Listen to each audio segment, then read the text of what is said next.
antes de las dificultades iniciales. Entonces, 12 meses, 12 directos, mes de agosto, entrenamiento de fuerza, con vosotros dos, que pues sois equipo, amigos y bueno, de todo. Entonces, si queréis, os vais presentando un poco, ¿vale? ¿A qué os dedicáis? Que es como muy obvio hoy, pero bueno, ¿cómo ha sido vuestro desarrollo profesional? ¿En qué ámbitos trabajáis? ¿Vale? Para que quien no os conozca os pueda conocer un poco mejor y ir metiéndonos un poco en la temática, ¿vale? Así que, no sé, empieza Ra, por ejemplo. Vale, pues yo soy Raquel, la mayoría de gente me conoce como Kelly Prince en Instagram, divulgo allí sobre entrenamiento y salud y soy CAFID. Estos 2 últimos años estuve especializándome en las formaciones de Motion, que son Fisio y CAFID, los formadores, y van más por la línea de tratamiento de lesiones y prevención de las mismas. Y además, bueno, pues tengo un equipazo multidisciplinar detrás, donde trabajo con ellos vía online 100%, tanto de fisios, de psicos como de nutris. Toma ya. Toma Ya, ya. Guille. Y yo, bueno, soy Guille, o se me suele conocer más como Nino. Soy graduado en Ciencias de la Actividad Física y el Deporte y estoy especializado en el entrenamiento de fuerza. Y principalmente de lo que ejerzo es como entrenador personal, utilizando esta herramienta, la fuerza, de la que vamos a hablar, en el formato online, básicamente. Tiempo atrás sí que estuvimos haciendo mucho presencial, pero ahora digamos que prácticamente los dos estamos más especializados en el online y funcionamos en equipo con Raquel y con Adri. Que es un gustazo. Bueno, pues entonces, vale, una vez hechas las presentaciones, vamos a ver, ¿qué es el entrenamiento de fuerza? Porque yo creo que con esto todo el mundo tiene como una vaga idea, pero a veces parece que da la impresión que el entrenamiento de fuerza es solo, no sé, back squat y peso muerto, ¿vale? Entonces, meternos un poco aquí en esto, que empezáis quien queráis, vaya, y vais puntualizando. Empiezo yo mismo. Pues primero hay que entender qué es la fuerza. La fuerza como tal es una capacidad física básica que nos permite vencer o oponernos a una resistencia mediante una contracción muscular, generalmente. Se suele decir que es una capacidad física muy importante porque a partir de la fuerza se pueden expresar las demás. Por ejemplo, para expresar velocidad, pues tenemos que aplicar algún tipo de fuerza muy rápida. O para expresar resistencia tenemos que mantener una fuerza a lo largo del tiempo. Entonces, por eso es tan importante la fuerza, o es lo que se suele denominar. Es cierto también que hay diferentes tipos de manifestaciones de la fuerza que nos permiten medirla o cuantificarla, pues como por ejemplo la fuerza máxima. El claro ejemplo que suele ser tirar un RM en un ejercicio. Fuerza resistencia, que es un tipo de fuerza sostenida a lo largo del tiempo, fuerza explosiva, fuerza velocidad, y dependiendo pues de cuál nos interese desarrollar más, ahí es donde entra el entrenamiento de fuerza, que de lo que se basa básicamente es potenciar un tipo de fuerza al máximo. O todas. O todas ellas. Sí, dependiendo del objetivo. Cuando entrenas una, no la entrenas solamente de forma aislada. Se suelen involucrar varias, aunque hagas más énfasis en un tipo de fuerza. Porque tienen como un continuo, ¿no? Se solapan un poco unas con otras. ¿Quieres añadir algo, Ra? Bueno, y lo que decías tú de que muchas veces se asocia a barras y a tirar kilazos y no entrenar fuerza, va mucho más allá de un rendimiento de X de marcas en ejercicios, sino que va, bueno, luego hablaremos de ello, pero va más allá y sobre todo el objetivo principal debe ser la salud a corto, medio y largo plazo. Entonces hay muchas maneras de trabajarla, no solo con pesos libres. Vale, ahora que estás tú hablando, por ejemplo, y te introduces mucho en entrenamiento de fuerza para la salud y tal, ¿cuáles son los principales beneficios del entrenamiento de fuerza? Cuéntame. Bueno, tiene varios. A mí me gusta hablar de fuerza en términos de salud, porque para mí es lo fundamental. Para mí cualquier persona que tenga un objetivo de rendimiento deportivo, igualmente la salud para mí están por encima de ese rendimiento. De hecho, es que si voy a tener que sacrificar salud a costa de un rendimiento X, prefiero no involucrarme demasiado en ese proceso. Entonces, digamos que el principal beneficio es la salud y la calidad de vida a corto, medio y largo plazo, ¿vale?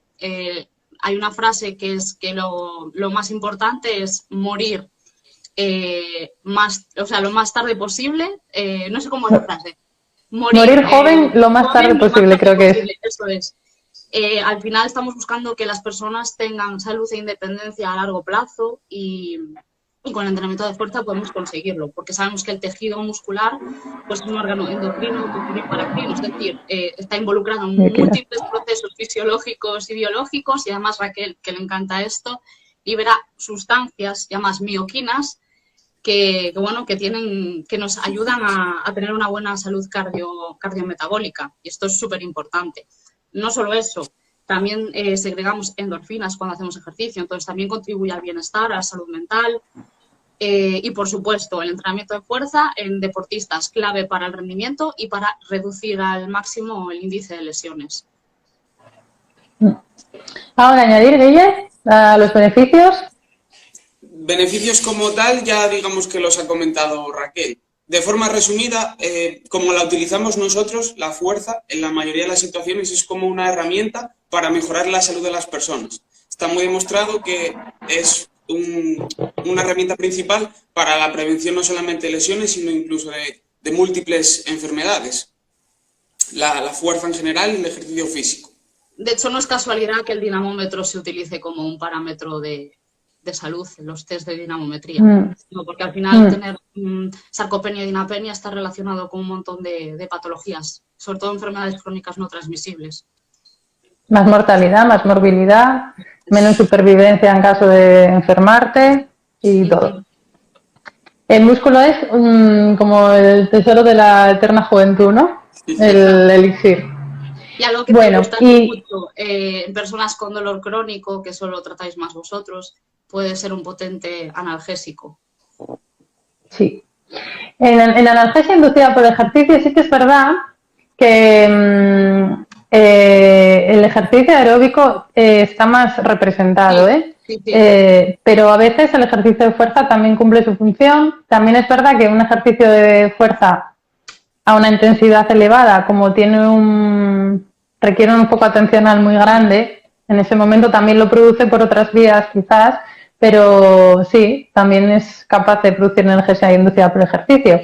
Y entonces ahora que salió el aeróbico, es más importante el ejercicio de fuerza que el ejercicio aeróbico, porque ahora parece que como que en Instagram todo el mundo está haciendo ejercicio de fuerza y muy poca gente sale corriendo o haciendo spinning o nadando o este tipo de cosas. Entonces, ¿debemos de dejar de lado el entrenamiento aeróbico? A ver, en mi opinión, no. Quiero decir, si quieres, en términos de salud, lo ideal es combinar ambos, lo que se dice entrenamiento concurrente. ¿Qué pasa? Que mucha gente, pues hoy en día... Esto es para ponerle un marco, a lo del entrenamiento concurrente, porque yo creo que es la frase que tiene que prevalecer aquí. Sí. O sea, lo ideal es combinar ambos tipos de entrenamiento, no decir, pues este es el mejor y el otro hay que descartarlo y no sirve para nada. No, lo ideal es combinar ambos. ¿Qué pasa? Lo que hablamos, que en función del contexto de las personas muchas veces están muy limitados para obtener tiempo para entrenar y, hombre, puestos a elegir uno u otro, pues siempre va a ser mejor elegir el entrenamiento de fuerza, simplemente porque si estás sedentario todo el día y, bueno, pues tú necesitas dar un estímulo al músculo. O sea, lo ideal es generar masa muscular y fuerza y evitar la debilidad y la pérdida de masa muscular a largo plazo. Entonces, yo creo que es más interesante de tener que elegir elegir el entrenamiento de fuerza. Y además es que no solo eso, con el entrenamiento de fuerza, jugando con los parámetros de la carga, también tiene un componente de trabajo cardiovascular. Por ejemplo, también puedes meter HIIT dentro del propio entrenamiento de fuerza. O sea, que eso es. Es súper interesante, ¿sabes? No tienes por qué solo entender como entrenamiento cardiovascular salir a correr o a nadar, sino que ya puedes integrar dentro de la propia sesión un entrenamiento más intenso que tenga una demanda a nivel cardiovascular. Sí, claro. Lo que hablamos de las expresiones de la fuerza, que la gente suele asociar fuerza a pesas o tirar muy pesado, pues el HIIT básicamente lo puedes hacer con material, aplicar fuerza, en este caso fuerza-resistencia, y no dejas de obtener pues beneficios de los dos lados. Claro, porque realmente también, por ejemplo, lo que hablábamos de la dinamometría, el VO2 máximo también está relacionado con los mismos parámetros de menos morbimortalidad y tal que un hand grip o que otros test. Entonces, sí que es verdad que es muy interesante esto que decís, que a través de un entrenamiento de fuerza o se puede hacer un entrenamiento aeróbico, bajando las cargas y trabajando en circuito, con poco tiempo además consigues los mismos beneficios que a lo mejor en sesiones más largas, que a lo mejor no son interesantes. Yo ya me estoy pensando en pacientes, en determinado tipo de pacientes, o porque no tengan tiempo, o porque sea demasiado en una articulación muy castigada, a lo mejor demasiado no lo tolera, no tiene capacidad para ello, y entrenamientos más cortitos, con más intensidad, o tienen tanto beneficio o incluso más. Y lo que dice aquí Adri, para mí, más de 8 reps en un ejercicio ya está. Sí. Esto pasa mucho en haltero, por ejemplo, a mí me pasa, estoy especializada en halterofilia. Claro, es que Adri es powerlifter, entonces Claro, está un poco como vosotros. Sí, a mí me ponen muchas repeticiones y peto mucho antes que una persona de CrossFit, porque al final demanda mucho a nivel cardiovascular y si no lo entrenas habitualmente, pues la fuerza se va a ver mermada, lo que hablamos de resistencia a la fatiga. Que también es verdad, bastante es verdad. importante. Sí. Pues, y cuando, por ejemplo, entonces, y esto ya nos lleva un poco, ¿no? Lo hilamos un poco con, no tiene que estar todo el rato la intensidad elevada para que el ejercicio de fuerza sea eficaz, ¿no? ¿Nos cuentas un poco, Guille? Digamos que con una intensidad moderada ya vas a conseguir prácticamente la mayoría de los beneficios que te va a dar el entrenamiento de fuerza. Además, hay que tener en cuenta el contexto, la situación, el nivel de condición física de cada persona, que no todo el mundo se puede exponer a un grado de esfuerzo súper elevado. Mismamente, una persona que nunca ha tenido o ha experimentado ese tipo de esfuerzo, tú el primer día no la puedes llevar ahí, porque te la cargas básicamente o la asustas y ya adherencia... Coge un susto. Sí, hay gente que tiene muy poca tolerancia a la fatiga, al esfuerzo físico y al final alejas del ejercicio si tú le metes sí o sí intensidad sin tener en cuenta que esa persona te está diciendo que no quiere eso, que lo que quiere es estar a largo plazo haciendo ejercicio y sentirse bien consigo mismo o consigo misma. ¿Os pasa esto mucho con entrenados? Sí, muchísimo. Sobre todo porque a mí me pasa con los pacientes y mis ejercicios no son programas de entrenamiento y a veces es como, oh, es que pasa que me fatigo, uy, es que rompo a sudar, uy. Sí, sí, y a veces, muchas veces, la gente con la que trabajo, el entrenamiento no es una finalidad en sí mismo, sino forma parte de un proceso de recuperación, por ejemplo, un trastorno de la conducta alimentaria o cualquier otro problema de salud mental. O sea, que al final utilizas el entrenamiento como un medio para mejorar la calidad de vida de esa persona y no tiene que ser conseguir un rendimiento X en un tiempo determinado. O sea, que no tienes por qué estresar a la persona de esta manera. Claro, la clave, digamos que es que tú tienes que adaptar el entrenamiento de fuerza a la persona y no que la persona se adapte a la fuerza, por así decirlo. Esa es muy buena píldora también, porque esto pasa también con los tratamientos de fisioterapia, que a veces como no, es que tiene que hacer sentadillas, porque tiene que hacer sentadillas. Y es como, anda, podrá hacer 1000 millones de cosas antes si le tiene una manía horrible a las sentadillas o yo qué sé, ¿sabes? Entonces, esa es la cuestión, ¿no? Flexibilizarlo un poquito. Y, por ejemplo, cuando hablamos de que vamos aumentando la intensidad, ¿hay un techo? ¿Hay un techo? ¿Siempre tenemos que hacer una sobrecarga ahí? ¿Siempre hay un final de esto? El techo, a ver, dependiendo de cómo lo expreses. Sí que hay un techo como tal, pero es bastante difícil alcanzarlo. Normalmente cuando solemos someternos en grado de esfuerzo, en nuestra cabeza pensamos que es un grado de esfuerzo máximo, pero siempre se puede dar ese poco más. Y luego digamos que desarrollado en el tiempo, entendiendo pues como condición física de la fuerza, sí que puedes llegar a tener un límite. Pues mismamente, un ejemplo de una persona que lleva haciendo deportes de fuerza desde los 7, 8 años y alcanza su límite a los 20 y pico, 30, pero que es muy difícil. Es decir, es posible, pero que tampoco sea algo que limite a la persona a decir, pues voy a tener el límite de que no puedo seguir generando fuerza. O lo que nos suele suceder mucho de personas de ya una edad, pues 40, 50, incluso 60 años que entrenamos online, y de, jolín, es que yo soy muy mayor para hacer fuerza. Pero hay que ver desde qué punto has empezado tú a desarrollar tu fuerza, porque si tú, aunque tengas determinada edad, nunca has desarrollado la fuerza, vas a tener un montón todavía por desarrollar. Claro. Pero porque no la has trabajado nunca ordenadamente ni de ninguna manera, claro. Entonces, y por ejemplo, ¿cómo detectáis que a lo mejor una persona está llegando a un límite y hay que bajar un poco? ¿Qué señales, qué indicios tenéis de que eso está pasando? ¿Cómo gestionáis? ¿Cómo hacéis esto? A ver, lo principal que tienes que tener en cuenta en el entrenamiento es que la persona progrese de forma que se pueda recuperar entre sesiones y que no empiecen dolores por sobreentrenamiento, que estén muy relacionados con el entrenamiento. O sea, de hecho, la mayoría de las lesiones vienen por una mala gestión de la carga y no tanto con lo que se dice de haces una mala técnica a los ejercicios o este ejercicio es lesivo. No, suele ser que se pasan de dosis o al contrario, o es tan malo un estímulo excesivo como un estímulo ineficiente, ¿vale? Entonces, lo importante es hacer lo que hay que hacer. Y muchas veces hablé contigo, Ran, gente que tenemos en común lesionada, que quizá llega un punto que en ciertas personas lo interesante es tener un mantenimiento más que todo el rato buscar progresar, que también se puede dar y que eso es totalmente válido, no solo buscar siempre... Porque puedes cambiar el estímulo además y ya claro, tampoco estás mejorando igual. claro, exactamente. Me refiero a progresar como subir kilos indefinidamente.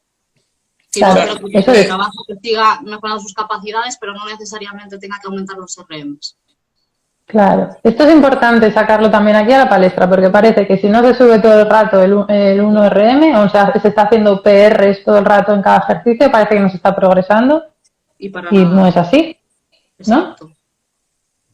Que hay gente que te pongo un ejemplo, de poder hacer una ruta de senderismo sin dolor de rodilla, de pie o de lo que sea, ya es el objetivo máximo que busca con el entrenamiento y no tienes que forzarle a otras cosas que a lo mejor le generan Claro, más desadherencia que adherencia. claro, O esto lo preguntáis, ¿cuál es Perdón, Guille. nada, Sí, mismamente, una persona mayor, el simple hecho de poder levantarse por sí sola del suelo. Eso ya es un auténtico logro y no tiene que andar tirando ningún tipo de RM ni nada del estilo. claro que sí. ¿Vosotros cuando empezáis con un entrenador le preguntáis qué objetivos tiene y tal? Sí, Claro. sí. Sí, ahí pasamos un cuestionario muy exhaustivo de cosas a preguntar. ¿Y qué os encontráis generalmente? ¿Mejoras de composición corporal, ganancia de fuerza, salud? ¿Qué os encontráis más? Porque yo creo que tenéis diferente perfil de entrenados, ¿eh? Por eso os digo, para que salga un poco todas las opciones. Pues si quieres comenta tú primero, Ra. A ver, a mí la composición corporal, cuando empecé, siempre estaba presente aparte de otras cosas. Pero sí que es verdad que debe ser que por mi tipo de divulgación cada vez viene menos ligada a la estética y más, a lo mejor mejora de la composición corporal, pero para ser más capaz de hacer esto o sentirme mejor, o sea, todos objetivos de salud. También tengo chicas que me vienen derivadas de psicólogas o de nutris, pues, con procesos de TCA o problemas de salud mental. Entonces, bueno, pues al final pues es una herramienta más del proceso de recuperación. Claro. Y esos son los principales perfiles que tengo. Tengo muchas horas que me piden altero, claro. Como soy altero ¿Cómo te ven a ti? y quieren iniciarse a nivel amateur, entonces eso me mola también. Pero estos son los principales perfiles que tengo. ¿Y tú, Guille? Yo sí que tengo digamos que un perfil de alumno más variado, pues desde gente que solamente busca salud a gente que busca quizás rendimiento deportivo, y yo quizás sí que tengo un perfil más enfocado a la mejora de la composición corporal o a la estética. Al fin y al cabo, es cierto que a todos nos gusta vernos mejor y utilizar pues la herramienta del entrenamiento de fuerza para ello. Pero sí que a mí me gusta enfocarlo siempre desde el punto de vista de no perder la salud, que la salud va antes que la estética, la mejora de la composición corporal. Es decir, tener ahí un equilibrio saludable sin obsesionarse, sin llegar a extremos. Claro, es que este melón hay que abrirlo, porque parece que pasamos de un extremo a otro. Parece que todos queremos estar con el six-pack y una mejora de la composición corporal no necesariamente es eso, sino es ganancia de masa muscular y estás ganando salud. O sea, esto hay que ponerlo encima de la mesa también, que es uno de los fines saludables del entrenamiento, es mejorar la composición corporal, aunque una persona esté en normopeso o incluso muy delgada. también mejora la composición corporal, ganando más masa muscular y poniéndose en un peso más saludable. Y si hay sobrepeso, se puede beneficiar igualmente de tener una claro. Es que no está, si hay una obesidad sarcopénica, por ejemplo, es interesante también la mejora de composición. Y a esto hay que hablarlo con rotundidad y no pasa nada porque es salud. Es más, muchas veces lo que composición corporal no es estética necesariamente. Claro, es que eso es, que muchas veces parece que se habla de mejora de la composición y estamos pensando siempre en el six-pack y no. O sea, eso es estética, que no necesariamente tiene por qué ser saludable porque conlleva muchos riesgos. No todo el mundo, un porcentaje muy pequeño de gente es capaz de ponerse en ese cuerpo sin pasar por ningún tipo de trastorno de la conducta ni demás. Muy poca gente tiene esa genética tan privilegiada, pero se puede mejorar la composición aún no haciendo ese tipo de objetivos. De, no sé, bikini fitness, por ejemplo, cosas así, ¿no? Sí. Está guay que haya salido este tema. El punto medio. De hecho, es más como nuestra propia experiencia. Tú cuando bajas de peso o buscas bajar el porcentaje graso, porque obviamente cuando bajas de peso no quieres perder masa muscular, digamos que es un inconveniente. En halterofilia, pues el riesgo de lesión se dispara bastante. Porque no toleras la misma carga de entrenamiento si estás en un porcentaje graso muy, muy, muy bajito. Incluso es todo lo contrario. Claro, porque además lo haces en un déficit calórico, ¿no? Estás entrenando en ese momento, claro. Cuando es objetivo de una categoría, sí, es meter un estresor al cuerpo para dar a corto plazo un peso, eso es así. Eso no es salud, por ejemplo, eso es buscar... Competición. O sea, por ejemplo, ahí es competición, claro, es lo que hablamos. Al final, el deporte de competición tiene estas cosas y que no necesariamente pues son saludables, pero entran dentro del juego, de la competición. Si lo compras con lo que conlleva. Sí. Bueno, y entonces, sabiendo que todo esto, en casa podemos entrenar de manera eficiente, fuerza. Estamos muy limitados para hacer un entrenamiento bueno, de calidad, de fuerza en casa. ¿Tenemos que tener un rack? No tienes que tener un rack, ni mucho menos, y se puede hacer un entrenamiento muy, muy, muy bueno en casa. Sí que es cierto que quizás a mayor nivel de la persona pues va a necesitar alguna herramienta extra para estimularla mejor, pero una persona media que empieza a entrenar fuerza, con muy poco en casa puede entrenar un montón. Haciendo una pequeña inversión que, como lo que siempre solemos recomendar Raquel y yo cuando una persona se inicia, unas bandas elásticas, un set de mancuernas, tampoco de un peso exagerado, y un elemento de entrenamiento en suspensión, como puede ser una barra, un TRX, unas anillas, se hace muchísimo y puedes tener ahí para progresar incluso años. Y luego si a lo mejor la persona pues, quiere tener más variedad en el entrenamiento o a lo mejor ya tiene unos niveles de fuerza muy elevados y necesita pues más peso o un rack para cargar ese peso, algún material extra. Pero bueno, desde luego que no necesitas ir al gimnasio para entrenar.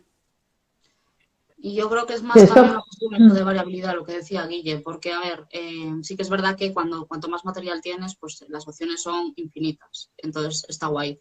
Pero bueno, nosotros nos pilló totalmente pelotas la cuarentena, no teníamos nada en casa, más que una barra de dominadas, un TRX y conseguimos de milagro una kettlebell. Y entrenamos otras cosas, calistenia, HIIT, cosas que no entrenas normalmente porque estás especializado en una cosa, como es mi caso, como es el de Guille, pues aprovechas y haces otro tipo de trabajo y con las personas que tenemos, o sea, es raro que llegue a un determinado nivel como que en casa no puedo hacer absolutamente nada, ¿sabes? Con una barra dominada siempre puedes hacer cosas, con unas bandas siempre puedes hacer cosas, con el peso corporal tienes múltiples opciones, entonces, de hecho yo en mis historias siempre estoy subiendo gente entrando en casa porque quiero visibilizar esto, que hay mucha gente que tiene resistencias a ir al gimnasio, de hecho no entrena porque no quiere ir al gimnasio y esto es importante. El gimnasio es un territorio hostil para los principiantes, para las mujeres y para las personas con sobrepeso u obesidad. Y para las personas mayores. Y para las personas mayores, sí. Mucha gente que empieza en casa diciendo, bueno, empiezo en casa y luego ya me apunto al gimnasio, luego ve lo bien que está en casa y no se cambia.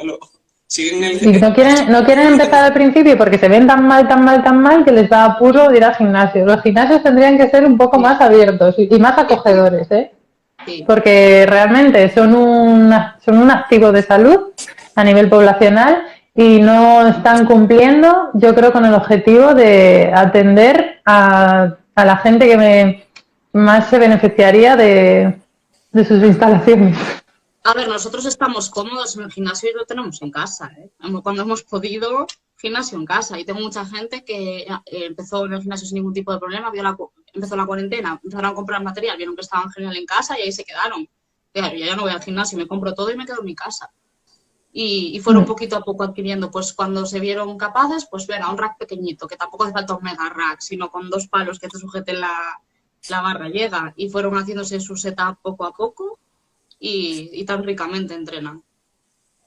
Sí, esto daría para hacer otro directo de las posibilidades que tiene el entrenamiento en casa, pero tampoco necesitas una inversión de dinero muy elevada, que hay gente que se piensa, es muy caro, pero si echas números, ponte que pagas de media lo que suele costar un gimnasio, 25 o 35 euros al mes. En un año, con ese dinero, compras un montón de material y si lo cuidas te dura de por vida ya.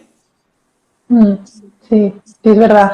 Yo, por ejemplo, a los pacientes les prescribo muchísimo bandas elásticas y es que, no sé, son muy versátiles, progresas con la dureza y puedes hacer chorrocientas cosas. O sea que, sí.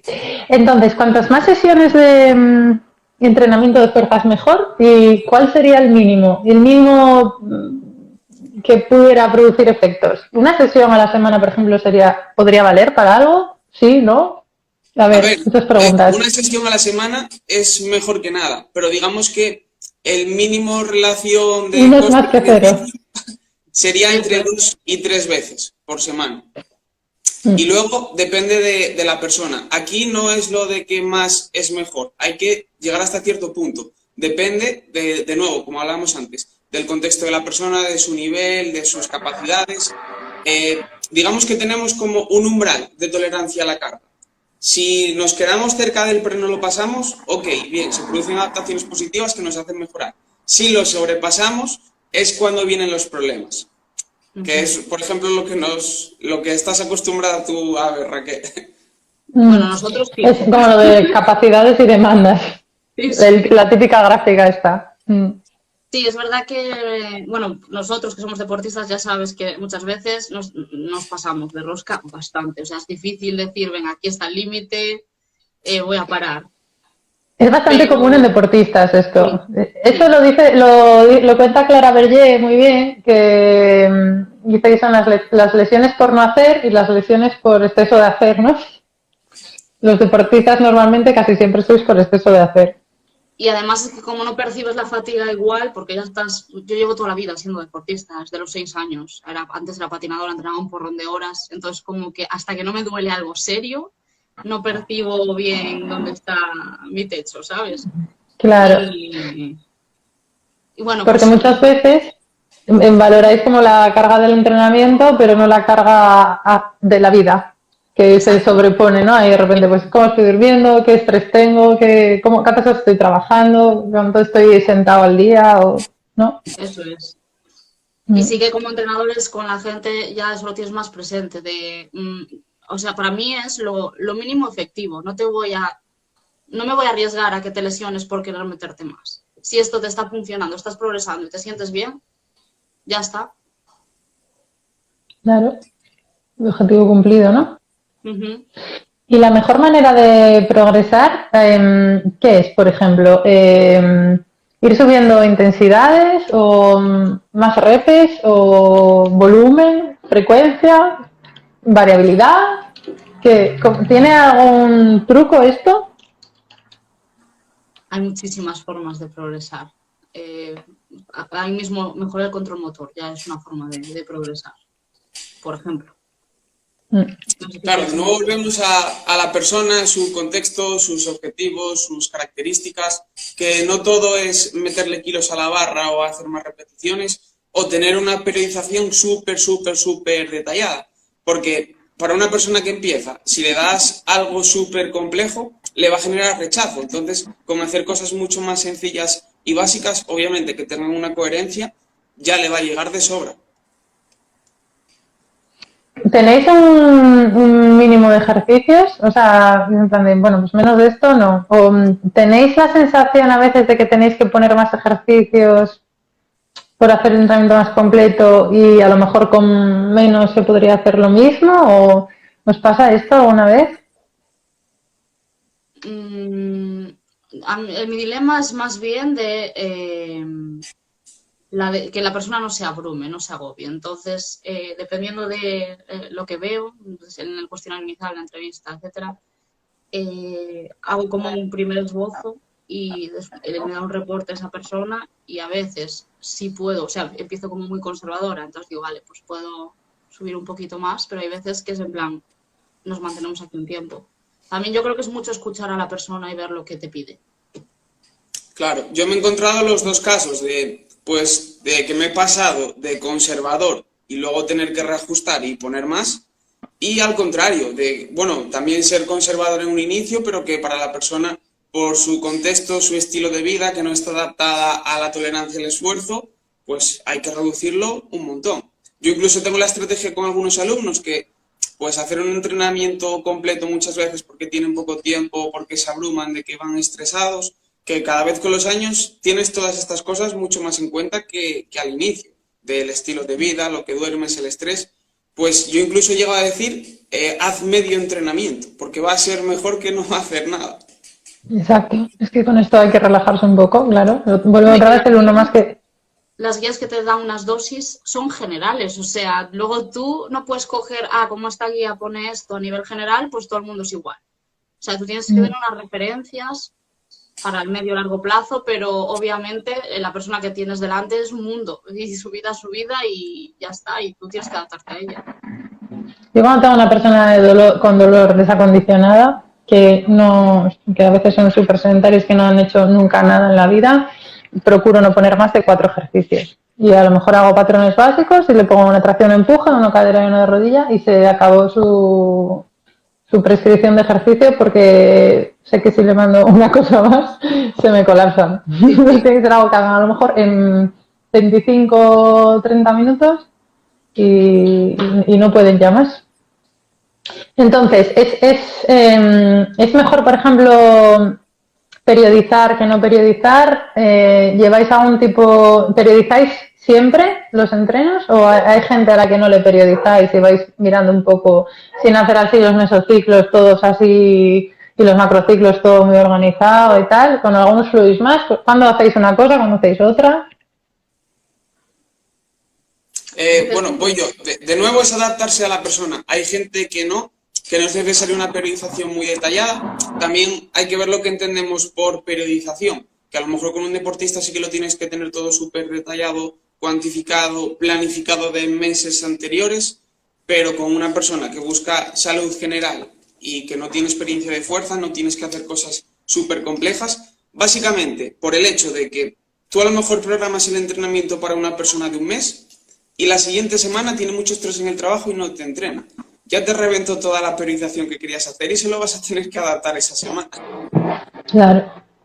A ver, para iniciados, muchas veces, por lo menos el primer macrociclo que haces es un poco, tú tienes un plan de acción, obviamente, esa persona tiene un objetivo y tú estructuras en tu cabeza qué te gustaría trabajar con esa persona, dónde te gustaría llegar y obviamente aplicas los principios del entrenamiento porque y que tenga una estructura lógica. Pero a lo mejor es más de resolver semana a semana lo que va pasando, las problemáticas que va teniendo. Y ya, pues a lo mejor yo tengo gente que lleva 3 años conmigo entrenando y es que ya está a unos niveles muy altos de fuerza y le motiva a progresar. A lo mejor empezaron ya a hacer altero. Entonces, pues a persona sí que hago un macrociclo y voy haciendo aunque luego lo cambie, porque luego nunca sigues a rajatabla un macrociclo porque esa gente trabaja, tiene más vida, entonces van teniendo problemas, se va de vacaciones o lo que sea, entonces tú tienes que ir ajustando, pero sí que haces un esbozo pues sobre dónde te gustaría trabajar más unas cosas y al final del macrociclo otras y lo vas siguiendo, pero obviamente con flexibilidad y eso depende mucho del contexto. Sí, eso pasaría con un deportista. Claro, es que incluso un deportista de élite... Perdón, dale, va. No, gente que no compite, pero sí que a ver, hay gente que quiere mejorar marcas y que le motiva eso de levantar más kilos. Y entonces a lo Claro. mejor pues, con ella, aunque no vaya a competir en Power, pues le haces una periodización y luego verle todo estructurado, ver su mejora de marcas, le supone un chute de motivación para seguir entrenando, pues se lo das y ya está, si ves que está preparada para ello. ¿Qué decías tú, Guille? Que aunque sea un caso que necesite una periodización súper detallada, aún así va a requerir de seguimiento y de reajustes, porque su entorno, su vida no es lineal, va a ser cambiante. Sí que es cierto que a lo mejor no es nuestro caso, en un deportista de élite que solamente se dedica a entrenar y no trabaja, pues puede que lo sea, de que sea todo súper plano y lineal, incluso así seguro que surge algo, pero normalmente todo va a requerir un reajuste, un seguimiento, aunque tengas la planificación ya, digamos, que esbozada, como decía Raquel. Claro. Bueno, pues he visto por aquí que han dejado alguna pregunta, ¿vale? Entonces os las voy a ir soltando. Yo creo que esta igual se la mando primero a Ra, que es, ¿qué me decís del entrenamiento de fuerza en la menopausia? Pues fundamental, vaya. Tanto, no solo en la menopausia, sino lo ideal es empezar antes para prevenir posibles problemas que tiene pues, el cambio hormonal que supone la menopausia. Entonces, yo tengo el ejemplo de mi madre, que la llevo entrenando desde hace tiempo, con base Lo sé, por eso te envié la pregunta. Sí, sí. Nunca había entrenado en su vida y hasta que me puse seria con ella, en plan, mi mamá soy entrenadora, la menopausia está cerquita, vamos a ponernos serias porque, o sea, es lo ideal, empezar antes. Y si no has empezado antes, o sea, nunca es tarde para empezar a entrenar fuerza. O sea, tengas la edad que tengas, entrenar fuerza es súper importante y vas a obtener beneficios de ello. Cuanto antes mejor, esa es mi respuesta. Venga, otra pregunta que acaba de surgir aquí para Guille. Me gustaría saber si entrenan grupos musculares diferentes cada día o más entrenos tipo full body. ¿Cómo lo hacéis? Depende de la persona. Yo sí que hace ya tiempo que no, salvo que sea algo muy concreto, que no divido por grupos musculares, sino por patrones de movimiento, que digamos que engloban a los grupos musculares, pero desde una perspectiva un poquito más, como se suele decir, funcional, básicamente para que el entrenamiento esté más optimizado, porque al englobarlo por patrones de movimiento te puedes permitir agrupar ejercicios, hacerlos en series alternas, y yo al final del tiempo es algo que valoro mucho. Si puedes hacer un entrenamiento con una efectividad muy similar en 1 hora o 1 hora y media, ¿por qué lo vas a hacer en 3? Que eso luego también, de cara a la adherencia a largo plazo, es muy importante. Pero, por ejemplo, sí que a lo mejor alguna parte específica, pues alguien que te pide más desarrollar antebrazos o gemelos, se la puedes meter como una división de grupos musculares. Pero bueno, depende. ¿Tienes muchos entrenados tú de, te lo digo, de culturismo, así de No, de culturismo como tal no tengo a nadie. O sea, que busque culturismo. Sí que tengo gente pues que busca verse mejor, sentirse más fuerte y lo que hablamos antes, pues que a todos nos gusta vernos bien, pero desde una perspectiva de teniendo antes la salud. Primero. La salud. Pues, a ver, voy a revisar por aquí si hay algo más, por si me salte alguna.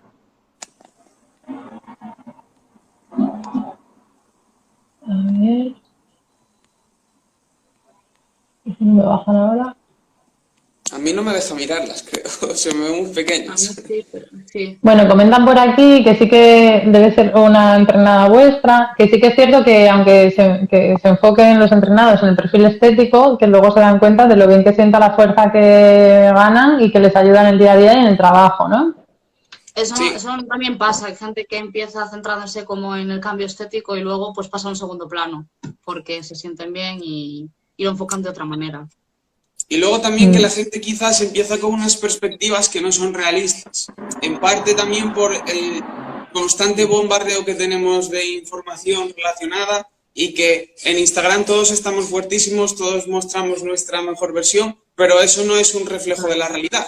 Y quizás mucha gente al inicio pues tiene ese choque de, jolín, es que yo pensé que como parece que todo el mundo consigue esto, pues yo también lo iba a conseguir así de fácil. Y la cosa es que no funciona así.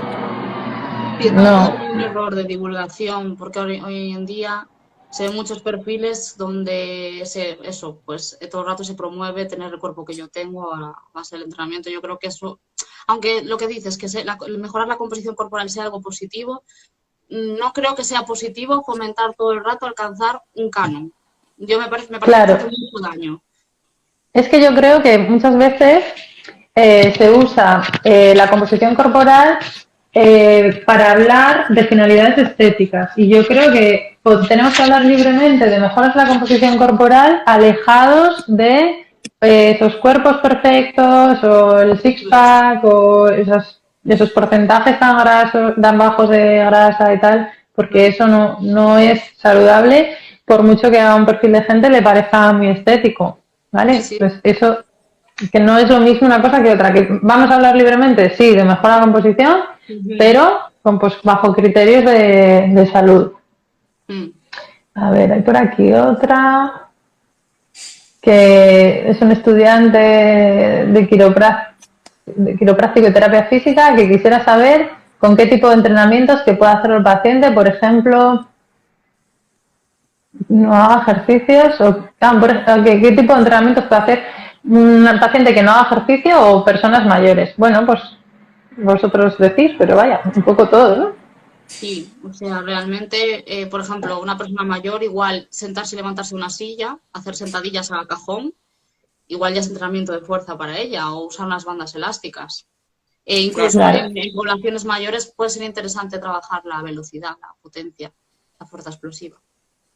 Los principios de entrenamiento siguen siendo los mismos, lo que pasa que tienes que adaptar mucho más acorde a la condición física de la persona, que obviamente no es lo más común o lo que se suele ver. Para una persona levantarse, pues como ponía por aquí Adri, levantarse de la silla haciendo una sentadilla, un patrón de sentadilla, ya es hacer fuerza. Claro. Comenta Adri, hay una paciente de 80 años que la primera semana solo hacía 5 sentadillas y que unas semanas más tarde pues que le hacía 20. Pues eso es entrenamiento de fuerza, son 80 años y es adaptado pues a su edad y a su condición física. Claro. Pregúntame por aquí que si hemos hablado de entrenamiento de fuerza después de las lesiones y el no quedarse parado nunca. Totalmente. Siempre hay algo que puedes hacer y de hecho tienes un post muy bueno tú, Raquel, sobre eso. De tener una lesión implica tener que dejar de entrenar. De hecho, suele ser peor todavía. Y aunque no puedas hacer unas cosas, siempre hay algo que vas a poder entrenar y que te va a ayudar en tu proceso de recuperación. Claro. Y que muchas veces pensamos que, yo qué sé, una pierna lesionada, pues el resto del cuerpo puede perfectamente ejercitarse y todo eso. Y la otra pregunta, ¿cómo se puede trabajar potencia en los miembros superiores?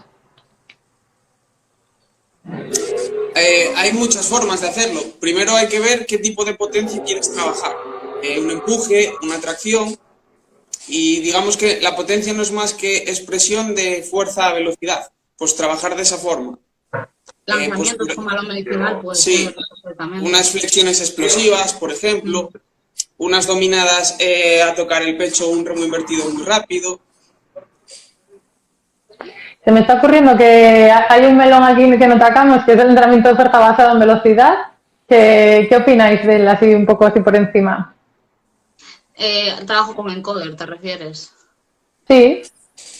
A ver, está bien, pero muchas veces es innecesario, porque el encoder cuesta un pastizal que no veas y dependiendo del objetivo de la persona, por ejemplo, en un deportista de élite puede ser súper interesante porque además te ayuda a gestionar bien la fatiga. Pero a lo mejor no es tan interesante aplicarlo en un iniciado. Claro, la cosa es que luego la aplicabilidad real que tiene es muy limitada. Yo sí que hace un tiempo probé el entrenar con el encoder por curiosidad y para aprender a usarlo. Y bueno, porque tenía que aprender también para hacer mi TFG que fue con el encoder. Y sí, te da información muy útil, pero no es nada práctico irte... Yo en mi caso me iba con el ordenador, el encoder enchufado. Ahora sí que es cierto que venden modelos que te lo dan en el móvil. Con el móvil. No es nada práctico. Es decir, tiene que ser en un contexto muy específico para que realmente merezca la pena aplicarlo por todo el coste de inversión que te va a suponer. Sí. Porque el encoder sirve para estimar tu 1RM, ¿no? Pero hay gente que también lo usa sistemáticamente en todos los entrenos y entonces en vez de tener la progresión como cerrada o por RIR o por RPE, lo que hace es, cuando hay una pérdida de velocidad, se para, ¿no? Independientemente de sus sensaciones subjetivas. Sí. Funciona como predictor del grado de fatiga, que tienes otra variable más, no solamente la tuya propia, sino una externa que te dice, vale, pues lo puedes programar a tanta pérdida de velocidad, corto la serie y mientras tanto sigo haciendo repeticiones. Vale.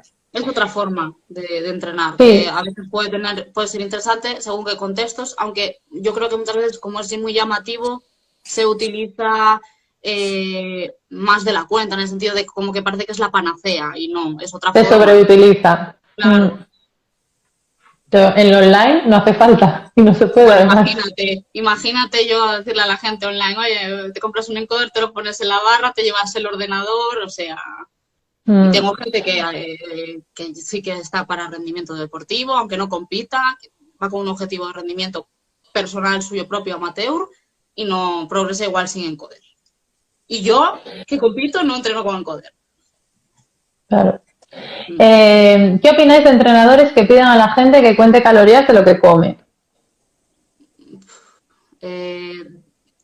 Me parece que puede ser peligroso, es que no estamos metidos en un terreno pantanoso. Sí, depende también de mucho del contexto. Claro. Y además depende de la persona. también, claro, depende de la persona. Tienes que tener cuidado con cómo lo haces. Con Claro. quién lo haces también. Claro. Sí. Y luego pregunta aquí, bueno, no sé, es que me imagino que serán qué tipo de entrenamiento podría ser útil para la disciplina del vóley, qué tipo de ejercicios de fuerza o qué tipo de entrenamiento de fuerza. Depende, a ver, es que no hay como un protocolo X para vóley, porque como yo siempre digo, cuando viene una persona y me pregunta ¿qué entrenamiento harías para tal? Pues tendríamos que ver a la persona, ver cómo está, cuál es su punto de partida, porque no es lo mismo alguien que ya lleva entrenando años que alguien que no ha entrenado nunca o que se inicia en el vóley, o sea que al final las bases son las mismas para todo el mundo, solo que tú haces más específico, ¿no?, el entrenamiento en función de si la persona tiene un objetivo de rendimiento concreto. Pero al final siempre va a depender de las características de la persona, no va a ser lo mismo para todo el mundo igual. Claro. Pues muy bien, ya hemos acabado todas las preguntas, así que si queréis nos contáis un poco si tenéis algún proyecto nuevo o cosas que queráis mostrar, que estáis haciendo. Y, ven, Guille, ¿tienes algún proyecto entre manos? Sí, digamos que mi foco principal está en el asesoramiento online, que digamos que es a lo que me dedico principalmente, y estoy trabajando en una nueva forma, pues, de dar herramientas a la gente que no se puede permitir un asesoramiento, mediante un programa de entrenamiento que ya está, digamos que de cierta forma preestablecido, pero que es muy abierto, híbrido y flexible, de cara, pues, a una persona que se inicia en el entrenamiento de fuerza, pues que tenga unas bases claras de por dónde va el camino y cómo lo tiene que seguir. Y en eso pues estaría trabajando. ¿Para cuándo crees que lo tendrás, ese proyecto? A ver, hecho ya está como tal. Lo que pasa que primero lo estoy testando para obtener feedback de las personas, cómo va, reajustarlo antes de lanzarlo. Está en fase experimental, como las vacunas. ¿Y tú, Ra? ¿Tienes algún proyecto entre manos? Tengo varios. Ahora, algunos no les voy a decir nada porque ahora lo tengo que ordenar en mi cabeza y no sé cómo va a ser esto. Pero sí que es verdad que tengo presente en un futuro abrir un centro de entrenamiento. ¡Bombazo! Va a ser, o sea, con calma y tengo que ver todo muy bien, pero es algo que creo que tengo que hacer. Siempre quise hacerlo. Y bueno, a ver, también el online. A ver, el online a mí me encanta y me ha sido de una vía de escape muy importante en mi vida, sobre todo tal y como está el panorama laboral, el entrenamiento, que muchas veces son trabajos bastante precarios. Seas CAFID o no seas CAFID, te contraten como entrenador personal o como monitor. O sea, al final es un trabajo que no está todavía muy bien valorado y bueno, pues a veces el panorama es complicado. Y sí que es verdad que me lancé con el entrenamiento online antes de la pandemia justo y como que me metí bueno, pues cuando estalló la pandemia como me puse de lleno en eso, me centré solo en eso, me agobié un montón y demás. Pero sí que es verdad que estoy muy cómoda trabajando online y me gusta mucho, pero tengo la espinita de que me gustaría abrir un centro presencial. Presencial. Sí. No Pues creo genial. no creo que solo lo haga presencial, sino que creo que el online me gusta y está para quedarse, pero sí que me gustaría compatibilizar las dos cosas. Compaginarías. Pues muy bien. Tú. Pues muchas gracias a los dos por serme agosto. Me ha prestado mucho el directo. Espero que hayáis estado cómodos y que lo hayáis disfrutado. Muchas gracias a todos los que os habéis pasado por aquí y habéis participado con las preguntas, ¿vale? Y nada, nos despedimos. Un abrazote a los dos. Muchas gracias a Y ti, nos vemos por Rafa. aquí. Chao, Chao, chao. gracias. Chao. Chao.